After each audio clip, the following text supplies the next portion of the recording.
Jai Shri Radhe, Shri Vallabhadish Ki Jai, Sab Vaishnav Ki Jai Shri Krishna. Today is the 39th day of the reading of the biographies of the 252 Vaishnava disciples of Sri Gosaiji, and we are currently in Varta 19, the story of a father and son who were both Kayesta and who lived in Himsar. Commencing with part 1, Varta Prasanga 8. They were servants to the king. The king sent them to different districts to collect taxes. One day they were just doing their job and someone spread a rumour about them. The king called them in from where they were. That king Toramal fined them 20,000 rupees. Then he sent them to jail. They remained there for quite some time, and then they had an idea to send their family priest to their home. They said to him, "Please sell any jewellery we have and sell the house. Then bring the money order here. Then we will buy our way out." The Brahmin went to their home and did their bidding and managed to collect 14,000 rupees after paying off a debt. He came back to them in Agra and gave them the money order. He told them what was going on at home too. They sent the Brahmin home and planned to buy their freedom the next morning. "We will promise to pay the other 6,000 later." The son opposed the father. "Listen, if we give the 14,000 to the king, he will definitely keep us in here until we can pay the rest. He will not rely on our promise. The money will thus all be wasted. We will have to stay here for as long as it takes for our karma to run out. Really, all this wealth belongs to Sri Thakurji. It's only lent to us by him. We should not keep that debt upon our heads. We should get our Brahmin to give it all to Sri Gosaiji in Gokul. When we were initiated, we vowed to give our house, everything, to the Lord. House, spouses, children, everything. We will not use it to buy our way out. The king will think we have more to give and will want to take that too. He will not release us." This was how the son explained the situation to his father. The father was pleased by the son's words and said, "Oh, my son, your patience is praiseworthy. Well done for keeping your calm intelligence at this time. Tomorrow morning we will indeed send all the money to Gokul to Sri Gosaiji. When we have lived out our deserved karmas, we will be released. Otherwise we will be content to die here. We need not to worry about going to heaven. Well done, you are great, that in this time of difficulty you have adhered to our true path. So let's do exactly as you have suggested." When morning came, they called their family priest there and told him, "We need to give Sri Gosaiji quite a lot of money. When we give it, we will have nothing left over, but still, right now, you should go to Gokul and present it to him with our humble prostrations. Even if we give it all to the king, it would still not be enough to get us out of here. Please, therefore, give this money order to Champabai in Sri Gosaiji's store." They wrote a letter to Sri Gosaiji as well. The Brahmin had also been initiated by Sri Gosaiji, so he did as he was asked and set off for Gokul. He soon reached Sri Gosaiji's side. He then recounted the whole story to Champabai and gave him the money order and the letter. Champabai recounted everything to Sri Gosaiji. "O Maharaj, they have paid for everything that the store needed, but those two disciples of yours, the two Kayestas, who sent the money to us with their Purohit, are in jail."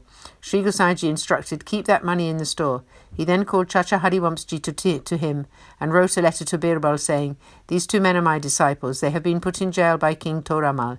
Please get them released. They have a fine of 20,000 rupees to pay. I will borrow the money and send it all to you later." He made everything clear to Chachaji. He sent one Brajwasi to accompany him and sent him off. Chachaji took his leave and arrived in Agra. Chachaji sent the Brajwasi to the father and son in prison, telling them not to worry, that Sri Gosaiji had sent Chachaji there with a letter. Hearing this, they asked the Brajwasi, "Where is the letter that Sri Gosaiji has written by hand?" The Brajwasi replied that he had tucked it into his turban. They asked to see it, and the Brajwasi opened it up and put it into their hands. The Vaishnavas then gave the Brajwasi 1 rupee and asked him to go to the market to buy something. He left. The Vaishnavas thought to themselves, "In this letter Sri Gosaiji has written to Birbal that we are his own. So who is Birbal that we should give the letter to him?" They placed the letter on their heads out of respect and then hid it away. Bhav Prakash. Why? Sri Gosaiji had written in that letter that he would take a loan of 20,000 rupees to free them. This would be trouble for their guru, and they considered that this would be a transgression of their Vaishnava path if they troubled him in this way, so they hid the letter. Part 1 continued. When the Brajwasi came back from the market with the goods and handed them to the two of them, he asked for the letter. They said that they had lost it. The Brajwasi went back to Harivamsji and told him everything, that he had given that letter to look at, given the two that letter to look at and then gone to the market on their behalf, that when he came back with the goods and asked for the letter, they told him that they had lost it. Harivamshi said, "The letter was useful, but I can do without it if I go to see Birbal myself. He will listen to me. I will manage without it, but it is a matter to be pondered that a letter sent to a faraway place should not be allowed to go missing." Hearing this, the Brajvasi had nothing to say. The next day, Harivamshi went to meet Birbal. Birbal was very respectful to Harivamshi, treated him in a mood of faith and devotion, and honoured him with a donation. He took him to his home, asked for all Sri Gosaji's news, and then took Chachaji to one side where he asked him, "Please tell me what Sri Gosaji wishes me to do." Harivamshi spoke out, telling Birbal everything that Sri Gosaji had written in the letter. Birbal said, "Today I have eaten prasad, but tomorrow I shall not have any prasad until I have freed those 2 Vaishnavas." In the evening, Birbal returned home from the court. The next morning he got 20 bags of 1,000 rupees ready and packed them onto a horse. Sitting on that very steed, he went to King Todaramal. Birbal addressed him, "There are 2 Kayestas, father and son, from Himsar in your jail. You had given them a fine of 20,000 rupees. They are disciples of Sri Gosaiji. Therefore Sri Gosaiji has taken a loan for that amount to give to you, so that you will free the 2 of them." The king said, "Oh, they are disciples of Sri Gosaiji, and he has taken out a loan to pay the fine, and you have come to give me that money?